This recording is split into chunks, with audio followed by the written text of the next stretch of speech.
subject. So I'm going to start talking about ourselves a little bit.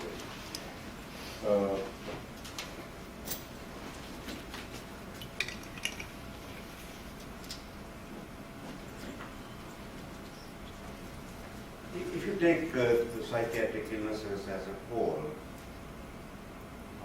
bipolar disorder stands out as a separate entity, just like the panic disorder.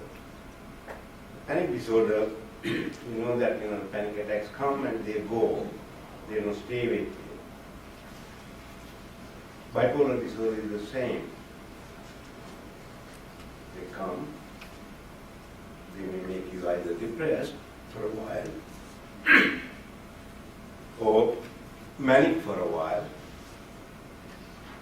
and once it is gone, generally it's a good period until you have it again. So what you have is the previous or pre-morbid personality characteristic that you start with, and you come back to that. And if you look at most of the bipolar patients, they have certain amount of dignity, certain amount of courage, certain amount of ability, education, clear thinking before all these things happen. There are some exceptions to that, but this is the majority of the patients. They come and go, come and go. And so we need to capitalize on their ability. Could you speak a little louder? Pardon me? Could you please speak a little louder? What, a little louder? I thought I was. All right. Okay, so we need to capitalize on their abilities in trying to control this illness.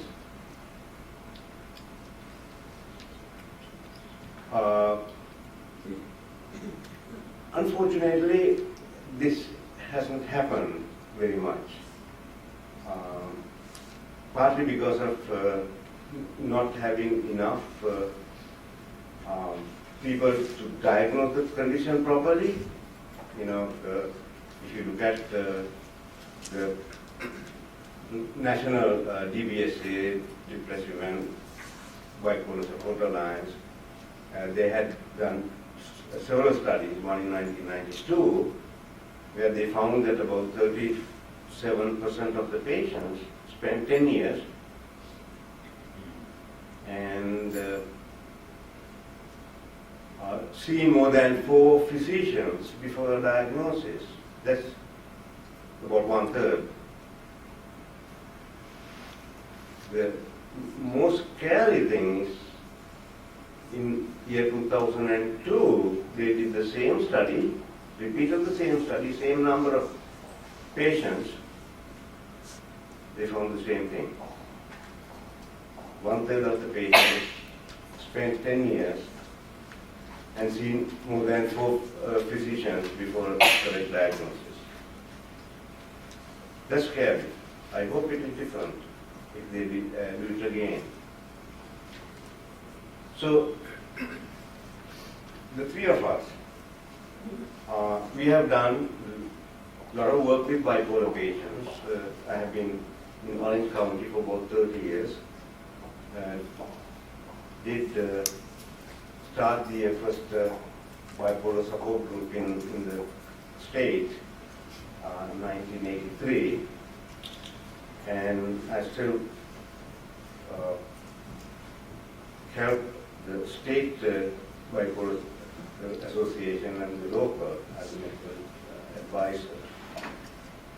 And having done that, I got a lot of experience dealing with these patients, but what really led to forming this particular approach to treating bipolar is the pharmaceutical research that I did. What do I mean by this? In traditional psychiatry, you see patients, sit down and spend about an hour, get a history. And if you look at most of the patients, they come because of a reason. at that time. Either they are depressed, very depressed. So most of the time will be spent on all the things that are going wrong in their life, okay, and depression. Or if they are manic, it is most likely somebody will have brought the patient in to see a doctor, and he will be so distracted, and he will try to distract you. So what you accomplish is not a comprehensive history. Unless you really do go through all the diagnostic categories, find out what is wrong with them by questioning in a structured way. We do that in research. We use certain tools like the mini International Neuropsychiatric Inventory, or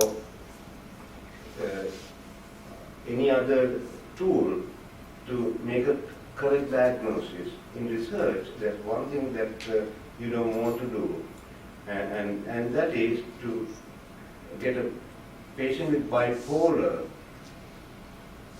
with other comorbid conditions like panic attacks or chemical dependency or whatever. So this goes through that to assure that we select patients with only bipolar. So this is a very useful tool, and if you know it, you can really do it in about 20-30 minutes. Go through the entire DSM-4. And so those were very helpful. And we have Dr. Schanbach, who has also had a lot of leadership activities at the hospital and in the community, and had gotten several awards for his leadership qualities, and very much into evidence-based medicine. What is evidence-based medicine? If there is no direction that we have, maybe about 80 to 60,000 psychiatrists in the country will have 60,000-70,000 ways of treating these patients. That shouldn't be. From research, there are certain things that are proven to be effective. There are things which are proven to be not effective. And there are things that are proven to be dangerous for these patients. How do you know these things? I don't want to find it for the first time. So you have to go through the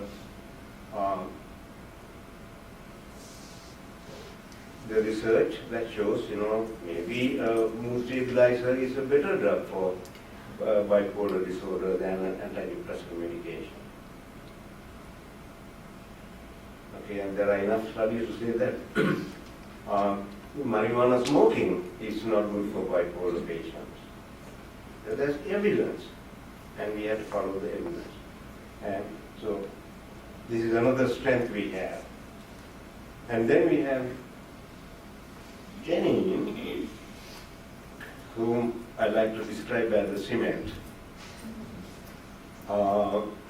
Sometimes you can't stand erect, without somebody helping, and you can see that, it's well accomplished. We all want to make it better for our patients, and that's the baseline. So that's why we put this together. Now, it's a novel approach. It is really not. It should be the approach by every practicing person treating this patient. It should be the practice, although it is not. It is not. So, if you look at this, you can see the misdiagnosis. And most of the misdiagnosis is because of the lack of understanding. Now, what does that mean? It can be lack of understanding of the illness, okay, and there are enough examples of that. We diagnose patients, and as bipolar 2 and send to some psychiatrist and say, I don't see any bipolar here, and change the medications. This happens all the time. Okay. That may be lack of understanding. And San Diego is a good place where there had been a lot of research done in bipolar. In the city of San Diego, Dr. Kiskel had been a leader in thinking about bipolar, expanding our knowledge about bipolar. And he had proposed certain classifications for bipolar. And bipolar 1 is very easy to diagnose most of the time. They are brought by the police or dragged into the hospital by the family members. But bipolar 2 is not that. Bipolar 2 is very difficult to diagnose at times. Yeah, sometimes you don't have any clue in the patient that the patient has bipolar disorder, except that you see the family members having bipolar disorder. So you have to think that it may not be far out to think that, this may be a bipolar patient, but presenting just only with depression. In the treatment, it is very important to have that kind of a broad thinking about bipolar. So if you don't have that broadness in your thinking, you probably will make a lot of mistakes.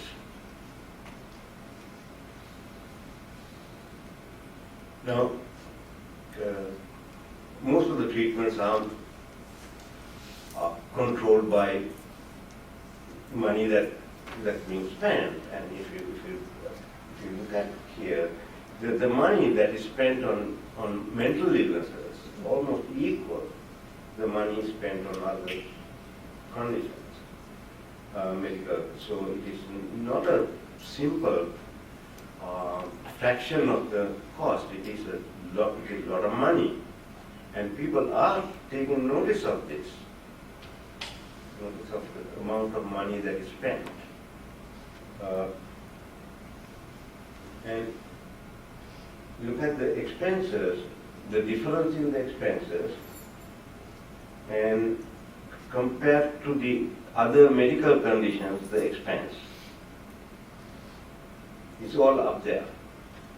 You can see here, almost equal amount of money had been spent, for cancer as well as for mental health. So it's not a small sum, and even the insurance companies are trying to figure out, way to. First, they try to control the care. In the 1980s, late 80s and 90s, that's what they were trying to do, and so they restricted. In fact, this dip here is because of that such restriction. They go to the hospital, and the hospital only 3 days, and come out of the hospital, and then they even restricted the number of visits that they could do as an outpatient. It was very restricted. What happened?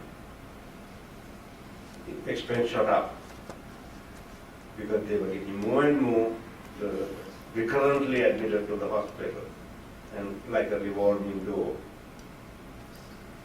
So now there may be a different kind of thinking, that rather than controlling that kind of cost of admission to the hospital, emergency room visits, ambulance rides, police, you could try to improve the quality of care. And in the traditional managed care setting, that has not happened. The traditional managed care setting, the medical director will call you if a patient is in the hospital. His only interest is cutting down the number of days in the hospital. Doesn't matter what happens. So it may be changing, and we have had communication with a major insurance company who are looking at this. They are amazed at what we have done with some of the patients, because they have saved so much of money doing that. we control, we are in, and there are a few other things that we do, then we'll get into that. So, in the treatment, there are medications. There are medications good for you. There are medications that are bad for you. There are medications that may have a moderate effect on you. And there are some medications that are useless. Who tells us this? All the research that's going on. There's a very detailed study going on, organized by National Institute of Mental Health, called the STEP-BD. And if you look at those findings, you'll be amazed how badly our patients are treated. How badly they are treated.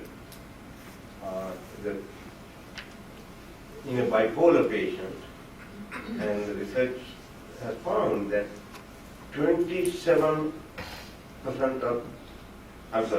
a placebo given to a bipolar depressed patient will work 27% of the time.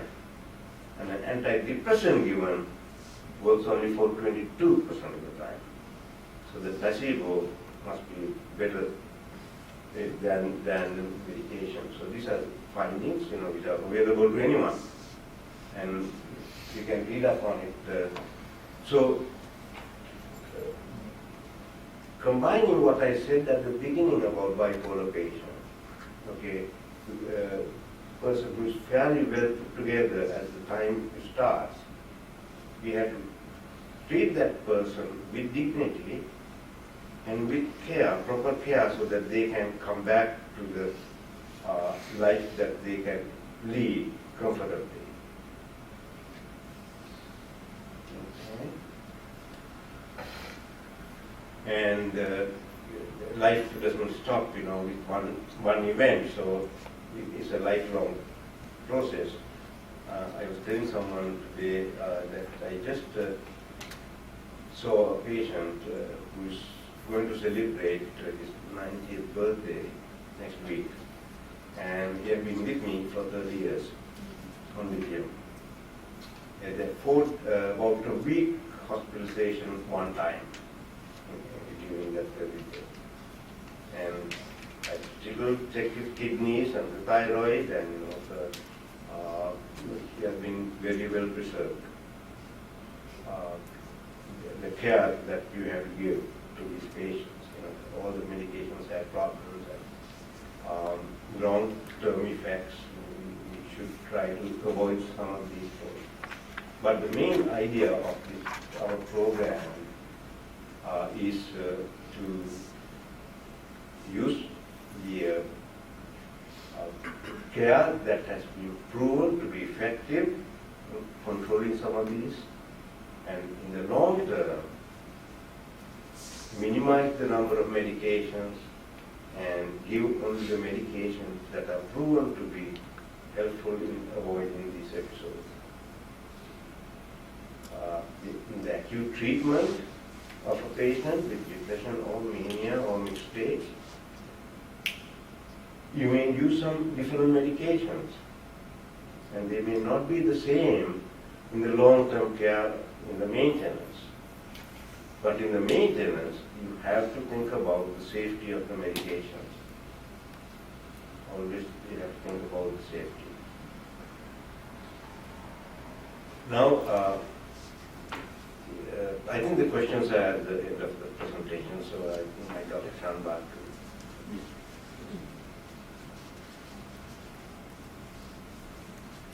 Earlier, John used the word cure for bipolar disorder, and I hope that will come soon. We are in the midst of this research park, and intense amount of research is being done.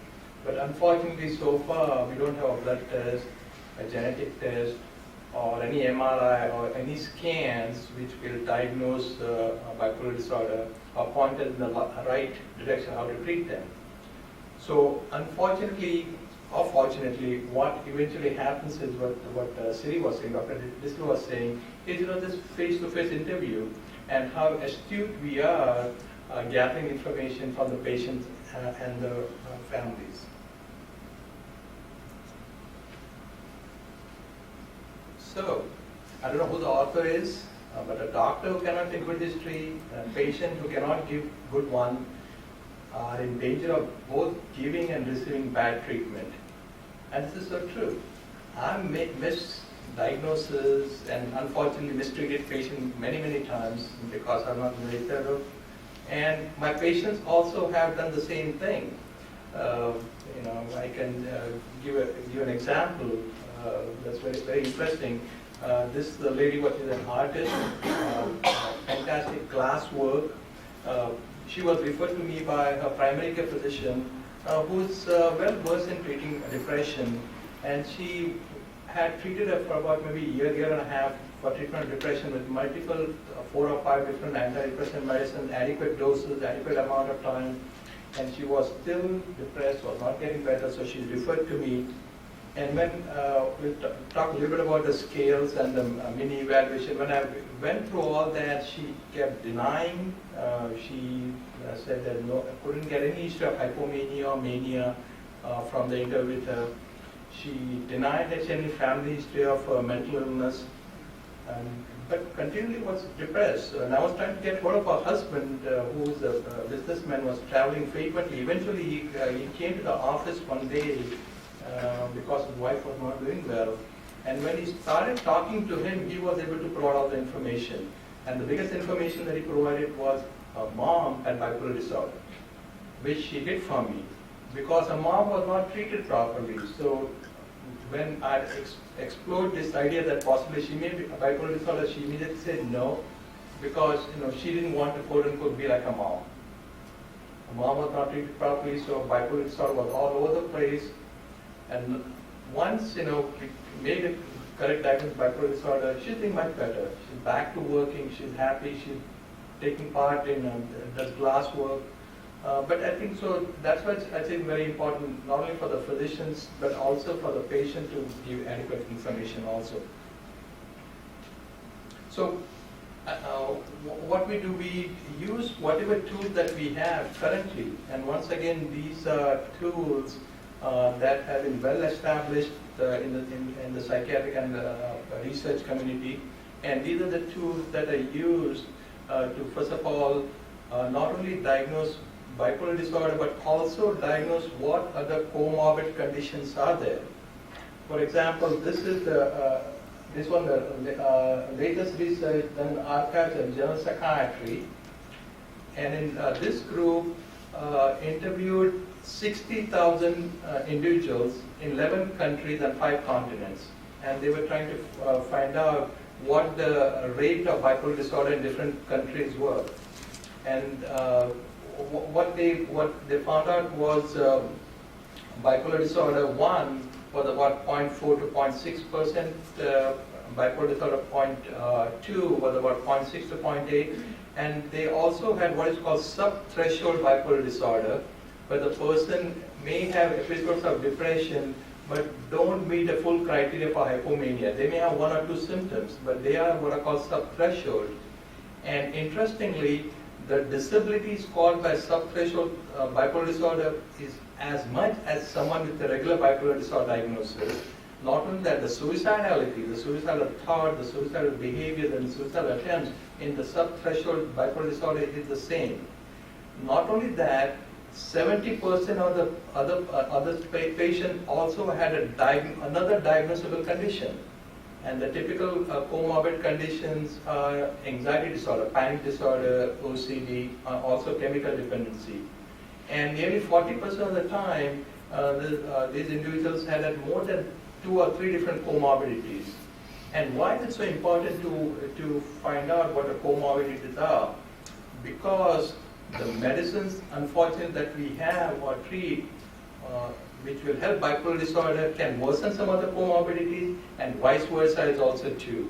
For example, if a patient has bipolar disorder and OCD at the same time, it's a bad combination to have, because for OCD we need really high dose of antidepressant medicine to control OCD.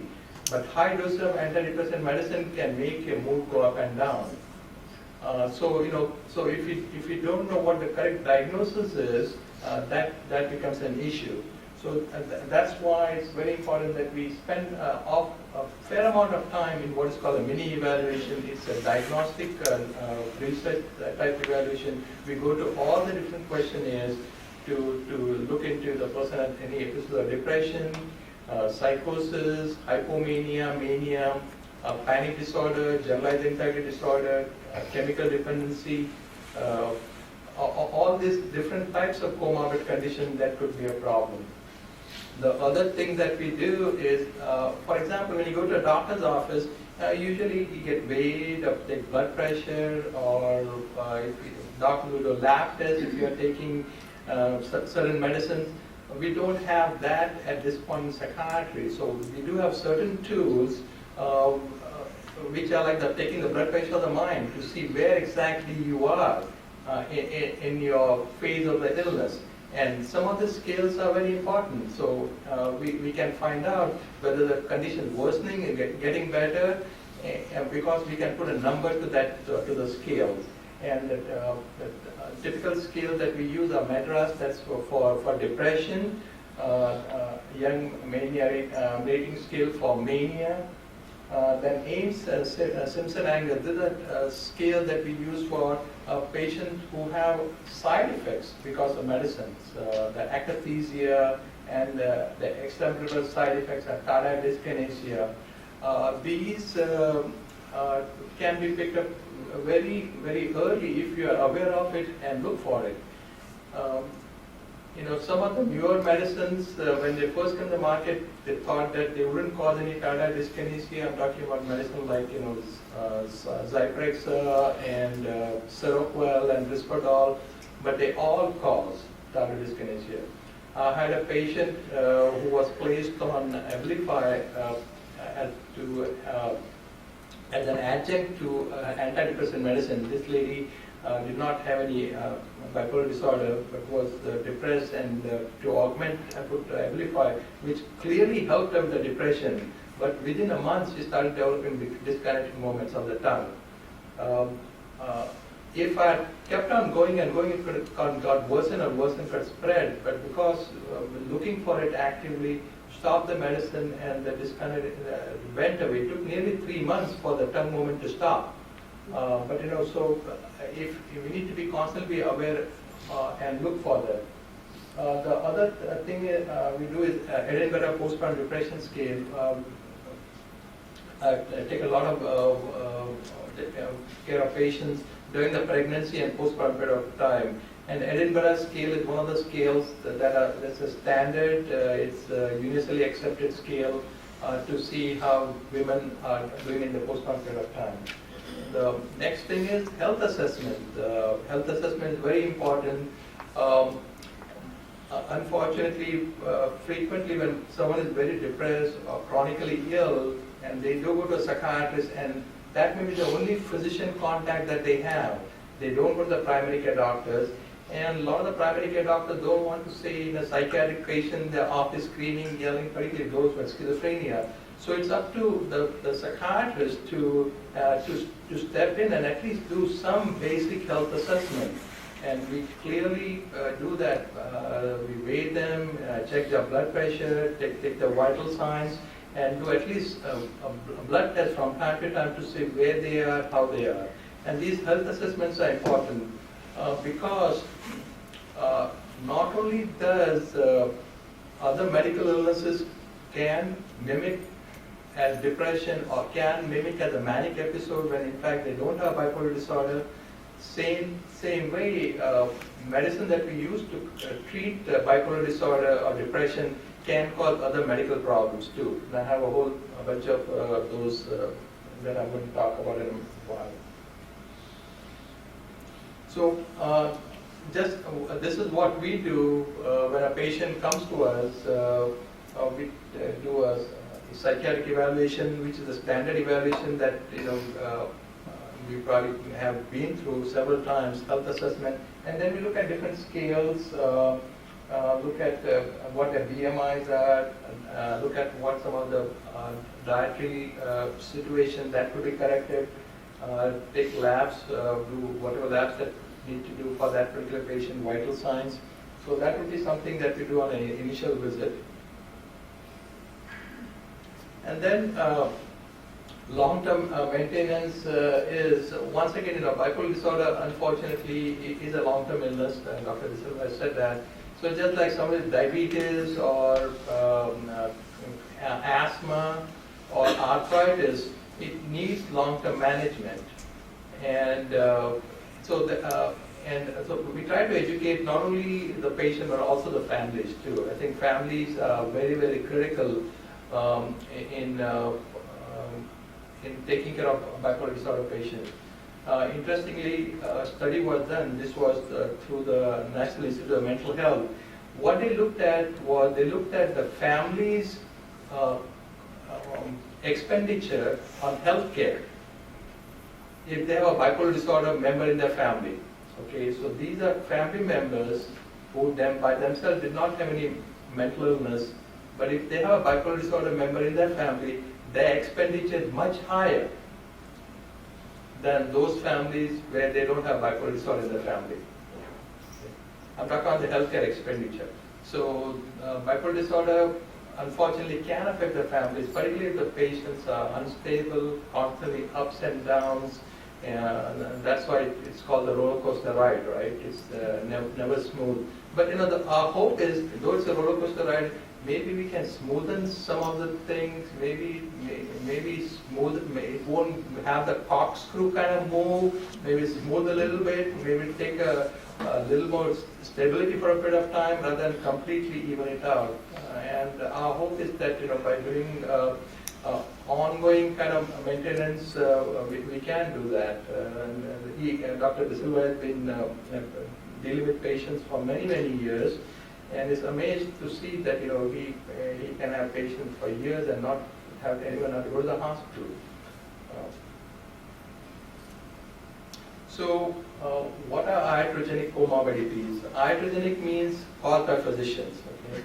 I don't want to scare you by talking about what medicines can do, and I hope that you please don't stop taking your medicine just because what it says here. But medicine can cause some problems too, and that doesn't mean that you shouldn't use them. We can still use them successfully, but we have to monitor them and carefully take care of any of the side effects that can happen. For example, Dr. Silva talked about lithium, and lithium, if it's not monitored properly, can cause kidney failure. So, at St. Joe's Hospital, we have a very active transplant program, which is, by the way, the #1 in the country in number of graft survivals as well as the patient survival, the best in the country.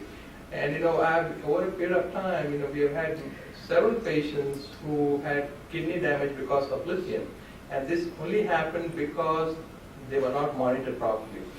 Okay, if you monitor the kidney test on a regular basis, as soon as it shows any kind of improvement, any kind of worsening, you stop it, there's no further problems at all. But when the kidneys get damaged, if you keep treating them, and that's an issue. So those are some of the things that we concern about. And also this antidepressant use. When someone already is has a bipolar disorder or a mixed episode, if they don't have a good mood stabilizer on board, adding antidepressant medicines can make the moods go up and down even more, and they have what is called cycle acceleration, make the episode more frequent. So we have to be very careful about using antidepressant medicine, and that's why the initial diagnosis is very important. But typically, if someone is diagnosed with just major depression, not bipolar depression, then we obviously have to get antidepressant medicine. But with bipolar disorder, you have to have a good mood stabilizer on board. A little bit about mental depression. Depression is common in women. 50% or more of women have depression compared to men. And my wife says she knows the reason for that. She said men cause depression. But I tell her alcoholism is more common in men. So, what is the epidemiology? Dr. Vivian Bird, she's a psychiatrist who does extensive work with depression during postpartum depression, depression in pregnancy. She's at UCLA. She does great research. And this is a statement. She put a slide saying, depression during the pregnancy is the child's first life event, adverse life event. That's a powerful thing. When moms are depressed, unfortunately, it can cause problems in the children because of the stress hormone level that can happen. So I think it's very important that we adequately recognize that and treat depression in pregnancy. And once, when you talk about treating depression or bipolar disorder during the pregnancy, it's a tricky situation because of the fetus that's embodied. There are a lot of medicines which are known to cause fetal abnormalities, birth defects. So it's not that you cannot use any medicine, but you have to be careful about what medicine to use, how to use it, and how to monitor it. And we can successfully do that because unfortunately, but if a woman who doesn't take any treatment during the pregnancy, if she has a true bipolar disorder, there's a nearly 50% likelihood that she'll have a relapse sometime during that pregnancy. So ideally, you shouldn't take any medicine during the first 3 months of pregnancy. You can gradually wean off and try to switch to a safer category of medicine if at all possible. But like it says here, 50% of the pregnancies are either unplanned or mistimed. So a lot of times women don't realize that they're pregnant, and then they continue to take whatever medicine that they're taking till they miss the first period. That could be a 4 to 6 week exposure to the fetus. So, so we have to be careful about educating the patients, and that's what we do whenever the woman who comes to my practice in the childbearing age. Always we talk about what kind of birth control method that they're using, how safe they are in a particular relationship that they have, how stable the relationship is, and if anytime they decide to be pregnant, I make sure that the significant others involved, a husband, boyfriend, or whoever, and make relapse prevention plans ahead of time, so we all know exactly what to do in case, God forbid, they became depressed or manic, what medicine to use, what strategies to use to control the episode.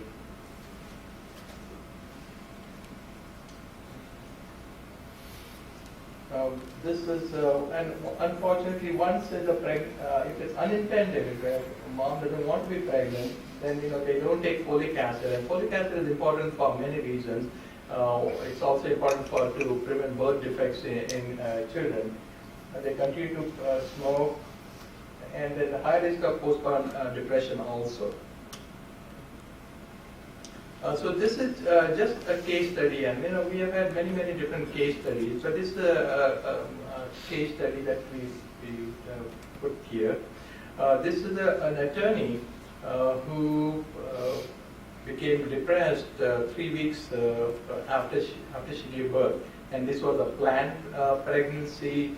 She had adequate health care throughout the entire pregnancy, and she was in a very stable relationship. So none of those factors which can trigger emotional turmoil were present in her case. And financially, she was okay; everything was set.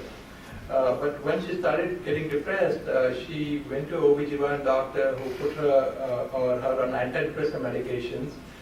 And what happened was pretty soon, instead of getting better, she was getting worse. And she was getting paranoid, had catatonia, agitation. The family members got concerned, and they took her to the hospital. And she was on a psychiatric unit of one of the hospitals for nearly 30 days. And they kept treating her for depression, and eventually she got a little better, went home, but her symptoms weren't completely going away. And Janine Lokes, in one of the other hats that she wears, she also is involved with the home health agency, and this patient was referred to that particular agency. And when Jenny recognized that as a problem, she was admitted under Dr. Silva's care to St. Joe's Hospital, and it clearly diagnosed her with a postpartum episode of bipolar disorder, and she received shock treatment. She received 2 treatments on the unit. She stayed in the hospital only for 5 days, and then she had a course of ECT, and she on Lamictal or Lamotrigine. She's doing quite well. She completely recovered for that episode, is back to practicing law again. So, there are cases like this, and, this is what we're talking about, 30 days of hospitalization is a pretty expensive cost, not only for the patient, but also for the insurance companies too. And that's why one of the insurance companies that we're dealing with, they used as a pilot project, and they had patients who they sent to us, and patients who didn't, for a comparison group, they were not sent to us. And they found out the patients who were sent to us with this appropriate management that we're doing, they save tremendous amount of money compared to the others. So I think, this is what the novel approach that we're talking about. If you follow certain guidelines, follow evidence-based treatment, that things can get better and can turn around. So medicine is not the answer. Okay? Medicine is not the answer. There are a lot of things that we need to do. Therapy, and we have psychologists here, is extremely important, extremely crucial. And other things that we need to do, use of nutrition and supplements, and we have evidence on that also. And also light therapy and exercise, particularly for postpartum depression, we have evidence, studies have shown if you do exercise, depression gets better. If you use light therapy, depression gets better. So a lot of women want to breastfeed and they won't take any medicine, concerned that it will affect the babies. There are strategies that we can use. Mom can take all the medicines and still breastfeed if you use proper strategies. But there are some moms, appropriately they're concerned, they don't want to do that. So exercise, light therapy, and use of supplements are very, very helpful and beneficial. So I think it's a holistic approach and that we need to focus on and get at. Because there is not a simple answer, and it's not a cookie cutter approach. One thing doesn't fit everyone. One strategy doesn't fit everyone. So, instead of traditional medicine, I think follow the latest fad pharmaceuticals. A few years ago, I was giving a talk, and someone asked me about complementary medicine. And I was born and raised in India, and what we call as complementary medicine here is traditional medicine there. So pharmaceuticals is a traditional form of medicine. But if you go to China, they do heart surgeries with acupuncture, acupressure. And you go to any of those herbal medicine and tell them what they have, and they can do a whole bunch of things. So I think we should not minimize. And I know I'm in Deepak Chopra's domain here, and he has yoga and meditation, and all those treatments are helpful, are beneficial. In overall well-being. One thing though I want to mention that natural does not equal safe or effective. Mushroom, tomato, spinach can kill you. We've heard that, right? So I wonder whether my mom was trying to kill me when she was eating spinach. Those can. We have so many now with what the E. coli scare in Germany. So before taking any supplements, please check with the doctor, because a lot of the supplements do have problems, particularly if you're taking any kind of blood thinner type medicines. You need to be careful about using supplements. And herbal medicines, unfortunately, are not, they're considered dietary food items, so they're not FDA regulated. So we don't know exactly what they're getting from bottle to bottle. and from pill to pill. So you have to be cautious about that. It's also overall, exercise and eating healthy. That's good. I read this in some place, and I put it on the slide. It looked nice, huh? And they had a picture. I couldn't put a picture in here. It says, "Eat the rainbow." But what that means is, eat fruits, vegetables of different colors. And when you go to the shopping, to the grocery store, unfortunately, have you ever noticed when you go to the grocery store, all the vegetables and the fruits are at one side, and all the fat, all the food that you eat, like fattening food, like cookies and things, right at the very beginning, right at the very center of the aisle, right? It's easy to get at. And when you have to go to get the vegetables, you walk way out there, and plus they're so expensive, right? You can get a good, decent meal, filling meal at a McDonald's for $2. But if you want to get a box of blueberries, it costs $3. So. And I just some interesting slides just for some levity here. God's pharmacy, clues to what foods help what part of the body. If you look at carrots, right? Carrots are good for the eye. They're very high source of vitamin A, good for the eye. Heart, if you look at the tomatoes, if you cut the tomatoes, you look at, look like valves, and all the blood vessels look like a heart. And also, if you also look like a breast too. And then, grapes. Red grapes, they're good for the, they look like blood cells, right?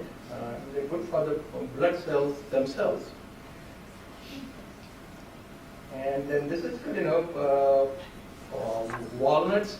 Walnuts are extremely good source of omega-3 fatty acids. They're chock full of antioxidants. And if you look at the walnut as a tough shell, look like the skull. And if you cut them inside, it looks like the brain. And walnuts are very, very good for the brain. And then, you have all the celery and bok choy. And interesting thing, if you look at the celery and bok choy, look at the salt content of those. They are very, very similar to the salt content in the bone, human bones. And they are very good for the bones. And then, if avocados, eggplant, they look like woman's womb, right? And they're supposed to be good for the uterine health. And then, figs look like testes, I have a beautiful fig tree in front of my house. Before I saw this picture, I used to eat figs that I didn't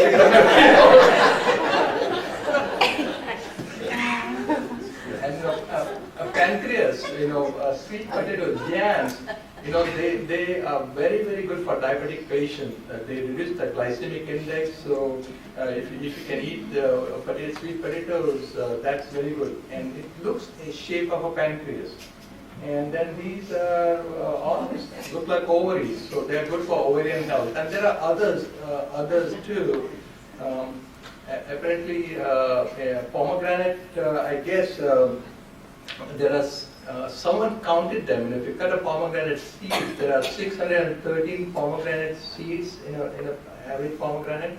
And I guess the Talmud has 613, I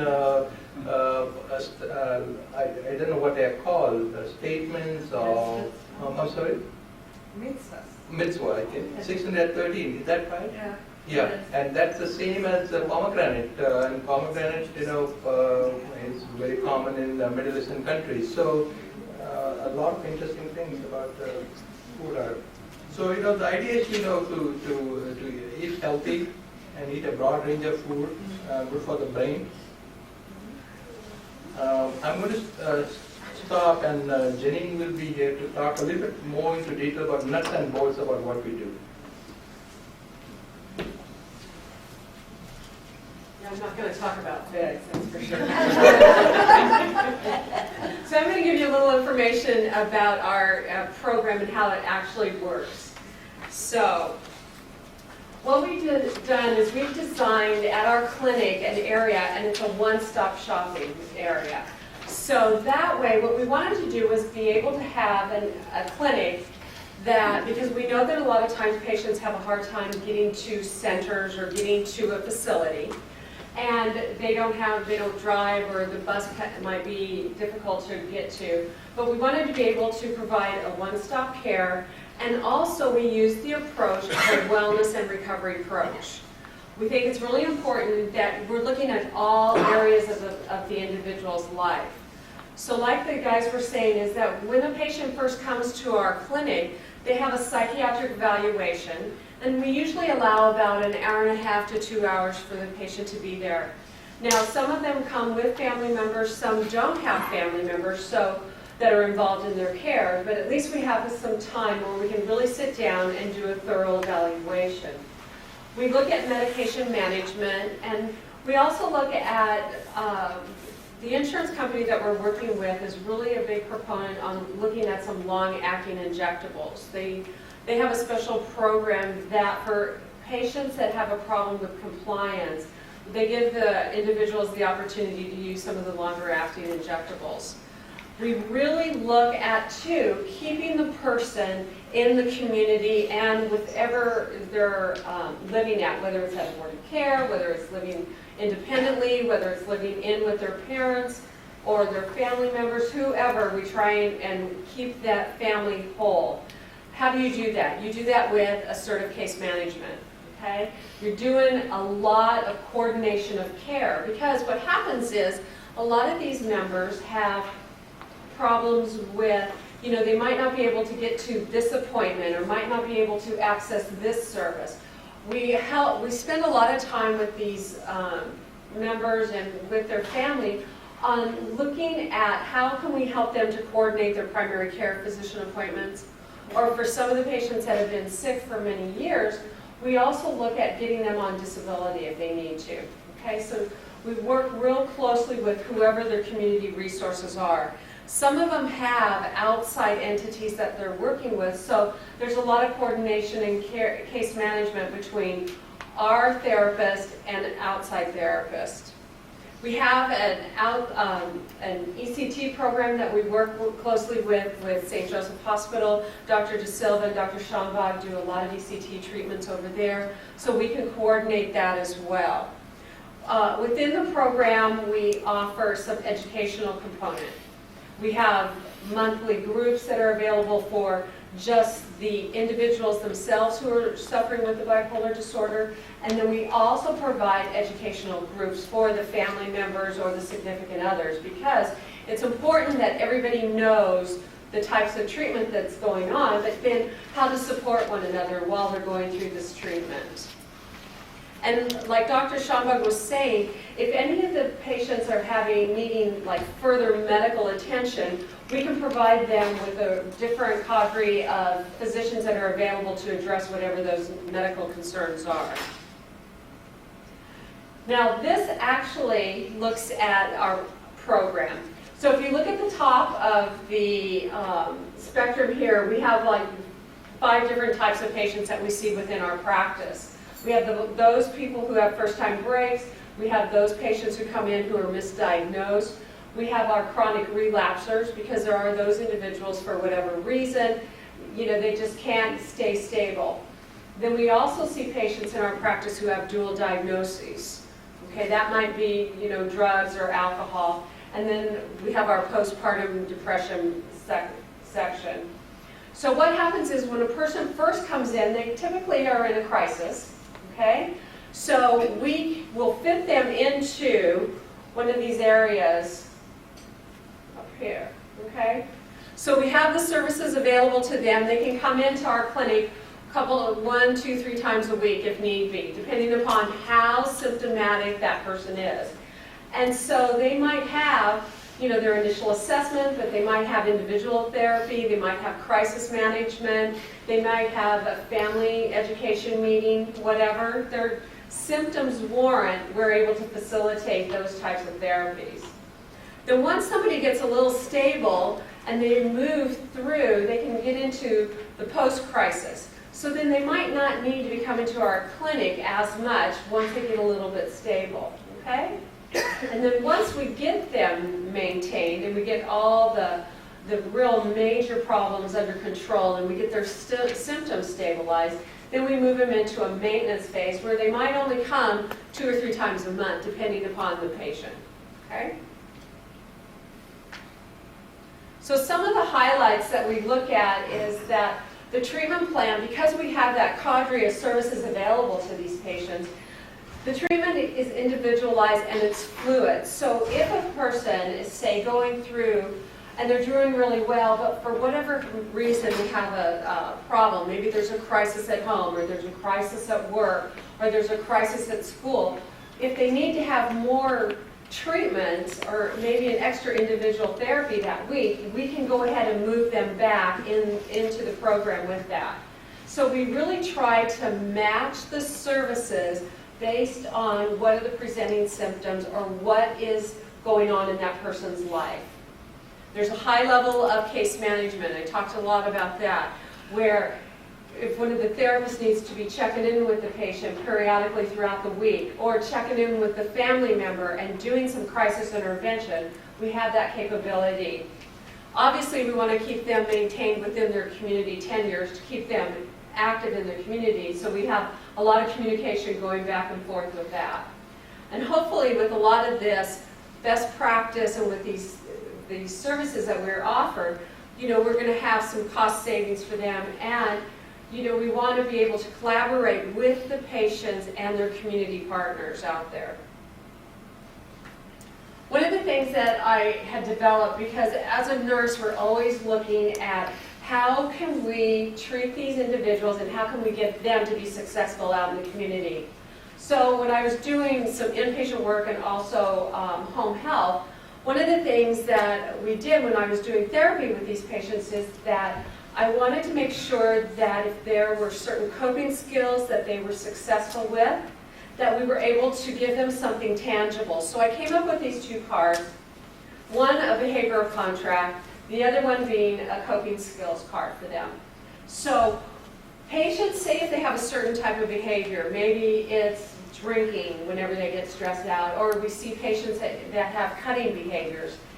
What you want to do is you want to work with them. Now, we know that behavior contracts, there's a lot of controversy around them, because if somebody has a certain behavior that they're used to doing and they get some gratification from that, I can develop these cards with them and I can say, okay, you agree to do this, or you agree not to do this, and we can have this therapeutic relationship and this way of working on things. But it doesn't mean that they're going to be following this 100% of the time when they're not in my office or they're not in our clinic, okay? So we know that with behavior contracts, there is some play with that. But hopefully with a patient, that if I have a patient that is a cutter, rather than them use those type of methods, they're going to look on here what we put on this contract, that in lieu of this, you've agreed to do this. And maybe it's to go into the backyard and sit under the tree and just meditate for a while. Or maybe it's go and read a book for, 15, 20 minutes. Or maybe it's to contact a friend and pick up the phone and say, hey, you know what, I'm having a rough time. We need to just talk about things. The other thing is a lot of patients have really good coping skills, but maybe they just need to be tweaked a little bit so that they're that much more successful. So we come up with whatever the problem is, and here's the plan.